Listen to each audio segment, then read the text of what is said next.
ఆంధ్రప్రదేశ్ వైద్య శాఖ అధికారి అనిల్ కుమార్ సింఘాల్ మాట్లాడుతున్నారు. లైవ్ లో చూద్దాం. ఈ గ్లోబల్ టెండర్కి పోవాలనేది ఎప్పుడైతే ప్రకటించారు,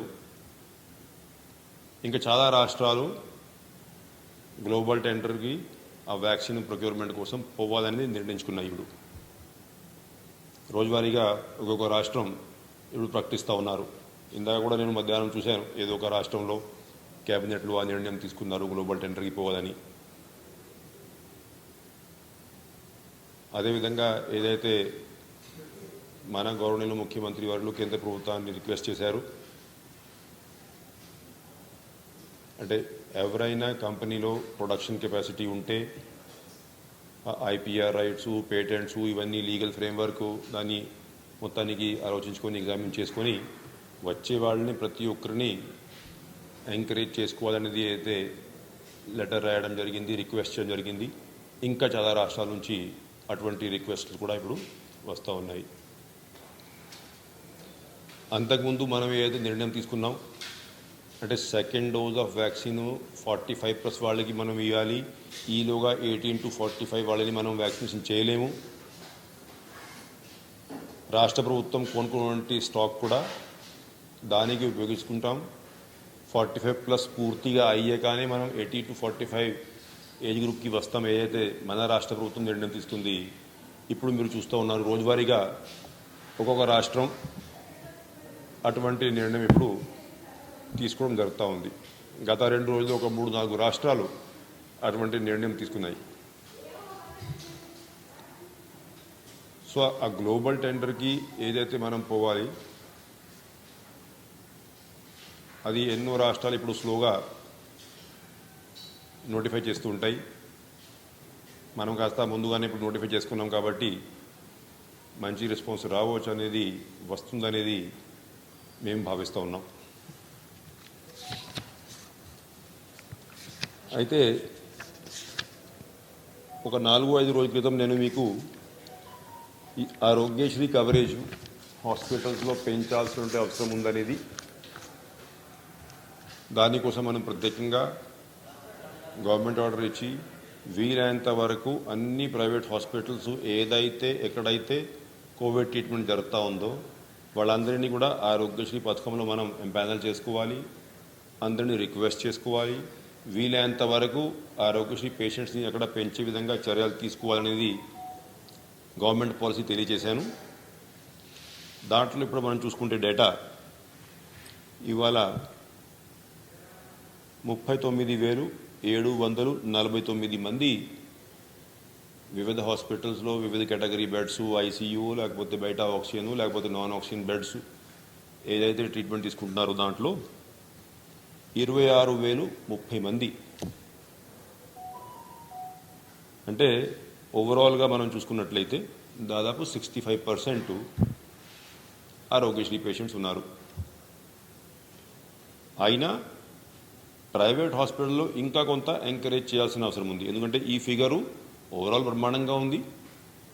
కొన్ని ప్రైవేట్ హాస్పిటల్స్ ఈ మధ్యలోనే ఈ ఆరోగ్యశ్రీ పథకంలో ఎంపానల్ అయ్యాయి కాబట్టి ఆ రోజు కూడా తెలియజేశాను, అంటే ఇప్పటికీ పేషెంట్స్ ఉన్నారు కాబట్టి స్లోగా ఈ పేషెంట్స్ డిశ్చార్జ్ అయ్యేటప్పుడు మనం వీలైనంత వరకు ఆరోగ్యశ్రీ పేషెంట్స్ ఎవరైతే ఉన్నారో వాళ్ళకి ఫ్రీ క్యాష్లెస్ ట్రీట్మెంట్ అవసరం ఉంది.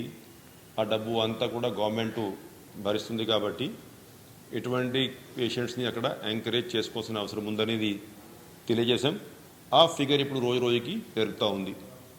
గత 3-4 రోజుల్లోనే ఒక 3 to 4% ఇంప్రూవ్మెంట్ అయింది. ఇంకొక 5-7% ఇంప్రూవ్మెంట్ రావాల్సిన అవసరం ఉంది రాష్ట్ర వ్యాప్తంగా. బహుశా ఇంకొక 1 వీక్లో ఆ గ్యాప్ కూడా కవర్ చేసే అవకాశం ఉంటుంది.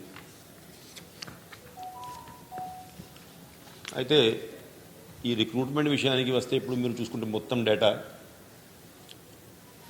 ఇప్పుడు ఈ కేటగిరీ వైజ్గా నేను కొంత డేటా తీసుకువచ్చాను. ఉదాహరణంగా general duty medical officers last year Covid సమయంలో 2,524 మందిని మనం జీడీఎంఓస్గా తీసుకుంటే ఇవాళ ఇప్పటికే 3,025 మంది మనం తీసుకున్నాం. అంటే దాదాపు 500 మంది GDMOs extra. Staff nurses last year మనం 5,225 మంది ఉంటే ఈసారి 5,493 మందిని మనం తీసుకున్నాం. సో అట్లాగా కేటగిరీ వారీగా స్వీపర్స్ అది కూడా చాలా ముఖ్యమైనటువంటి పాత్ర. లాస్ట్ ఇయర్ 2,179 మంది ఉంటే ఈసారి 2,472 మందిని మనం తీసుకుందాం. అంటే అంతకుముందు ఒక 10-15 డేస్ బ్యాక్ ఇక్కడే క్వశ్చన్ అడిగారు, అంటే స్టాఫ్ నుంచి సరిగా రెస్పాన్స్ రావట్లేదు, తక్కువ మందిని మీరు రిక్రూట్ చేస్తున్నారు, దానికి కారణాలు ఏంటి అనేది అడిగారు. అది కూడా చెప్పాను. అంటే కోవిడ్ మధ్యలో కొంచెం కేసులు ఎక్కువ లేవు కాబట్టి అప్పుడు ఆబ్వియస్లీ అడ్మిషన్ అంతా కూడా రొటీన్ పనుల్లో మనం ప్రారంభించాం. ఎప్పుడైతే తీవ్రత పెరిగిందో అప్పుడు మనం ఎక్కడెక్కడైతే హాస్పిటల్ బెడ్ స్ట్రెంత్ ఫుల్ అయితే వచ్చింది, అదేవిధంగా కోవిడ్ కేర్ సెంటర్లో మనం స్టాఫ్ ఇవ్వాల్సిన పరిస్థితి ఏర్పడింది. ఆటోమేటిక్గా లాస్ట్ ఇయర్ మీద ఇప్పటికే మనం ఒక ఓవరాల్ చూసుకున్నట్లయితే 600 మందిని వివిధ కేటగిరీలో ఎక్కువ మందిని తీసుకున్నాం. ఇంకా 25% వరకు ఎక్స్ట్రా వెళ్ళండి అని చెప్పేసి కలెక్టర్స్కి ఆదేశాలు జారీ చేశాం. ఈ 25% కూడా ఒకవేళ సరిపోకపోతే ఇంకా కూడా ఇవ్వడానికి ప్రభుత్వం సిద్ధంగా ఉంది. ఉదాహరణంగా మొన్న మీరు ఈ గవర్నమెంట్ ఆఫ్ ఇండియా ఈ నీట్ ఎగ్జామ్ పోస్ట్పోన్ చేసింది. ఈ పీజీ స్టూడెంట్స్ ఉన్నారు, హౌస్ సర్జన్స్ ఉన్నారు, అదేవిధంగా నర్సింగ్ స్టూడెంట్స్ ఉన్నారు, డెంటల్ స్టూడెంట్స్ ఉన్నారు. వాళ్ళని కూడా ఎంగేజ్ చేసుకుంటే బాగుంటుంది అనేది సలహా ఇచ్చారు. గవర్నమెంట్ ఆఫ్ ఇండియా కూడా కొంత గైడ్లైన్స్ ఇవ్వడం జరిగింది. ఇవాళ మీరు చూసుకుంటే దాదాపు 1,143 మంది పీజీసు, 1,294 మంది హౌస్ సర్జన్స్, ఎంబీబీఎస్ ఫైనల్ వాళ్ళు 954 మంది, డెంటల్ స్టూడెంట్స్ అయితే 630 మంది. ఇట్లాగా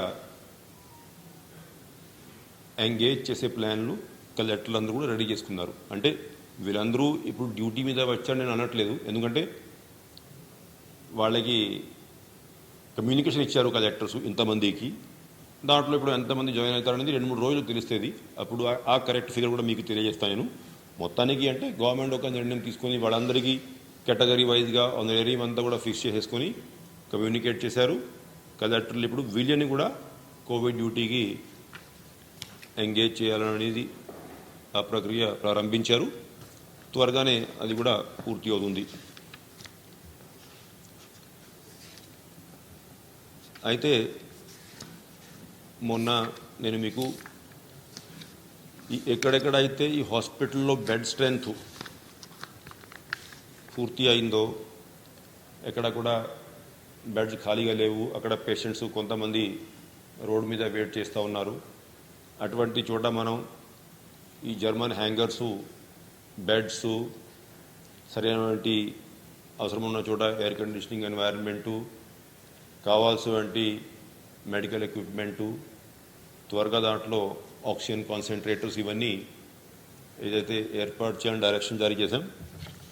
అది ఉదాహరణంగా ఇప్పుడు ఇది మీరు చూస్తే కొన్ని చోట అవి ఇప్పటికే కట్టేశారు పూర్తిగా, కొన్ని చోట ఏమో కన్స్ట్రక్షన్ పనులు ప్రారంభించారు. మొత్తానికి మా ఎక్స్పెక్టేషన్లో 38 లొకేషన్స్ రాష్ట్ర వ్యాప్తంగా మేము గుర్తించాం. దాంట్లో 6 లొకేషన్లు ఇప్పటికీ పనులు పూర్తి అయినాయి.